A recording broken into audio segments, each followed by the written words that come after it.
Yes, that's us getting our heads shaved, and I just realized I should probably explain why we are bald in the last few videos. So, very quickly, we just donated our hair, and if you want to know more about why, you can find the full story in a video on my Instagram.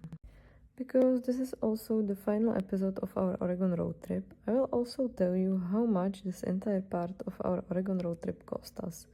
Spoiler alert, it was only around 38 American dollars per person per day. Even if you don't want to spend every day hiking for hours, you will see amazing places like Multnomah Falls, Horsetail Falls, Ponytail Falls, and so much more. We start along the Columbia River Gorge, where honestly the road trip itself is already an attraction. The most iconic and the tallest year-round waterfall in Oregon is definitely the Multnomah Falls. The famous Benson Bridge has been standing between its two tiers since 1914. One of the easiest stops is Horsetail Falls, which is practically right beside the road. You can literally park, walk a few steps, and you are there. And if you want to stretch your legs, just continue to Ponytail Falls. It's only a short hike, but this one has something extra. The trail actually takes you behind the waterfall, so you get to see it from a completely different perspective. Another quick stop along the Columbia River Gorge is Vista House at Crown Point. It was built in 1918 as a memorial to Oregon pioneers and as a rest stop for early motorists. So apparently people were stopping on road trips to admire the views and take pictures here more than 100 years ago. And I completely understand why. From there, we made another short detour to Timberline Lodge, sitting high on the top slopes of Mount Hood. Movie fans might recognize the exterior from The Shining, but the lodge itself has an interesting history too.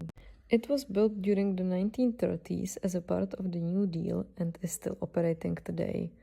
Big Obsidian Flow became our plan B, because our original plan for the following part of the road trip was actually to climb South Sister, but there was one tiny problem. We didn't know we needed a permit. But about this hike, you will find more in previous video. So we booked our permits for the following day and suddenly needed a plan B. This enormous lava field was created during an eruption roughly 1300 years ago.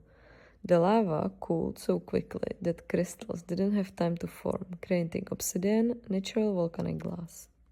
Some pieces genuinely look like broken black glass, and the edges can be incredibly sharp.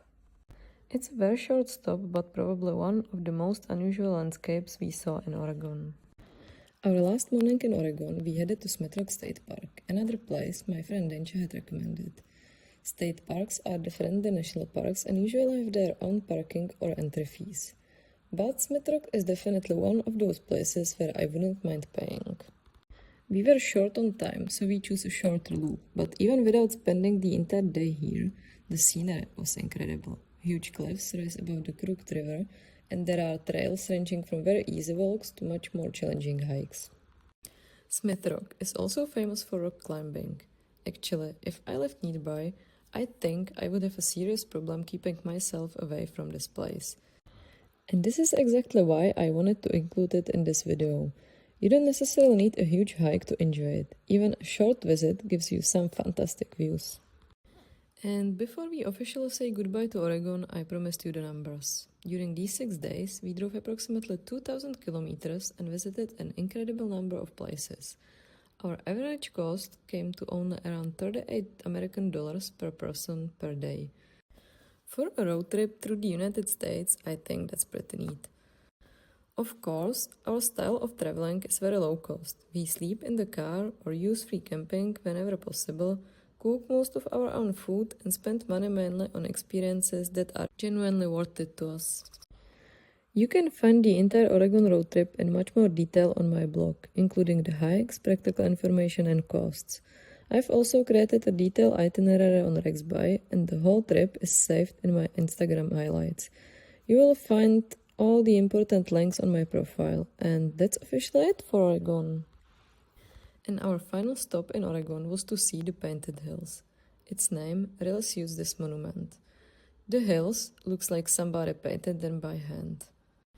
They are one of the 3 units of John Day Fossils Beds National Monument, and the different bands of red, yellow, gold, and black were created by layers of volcanic ash and sediments deposited over millions of years. Their colors can become even more intense after rain or in softer morning and evening light.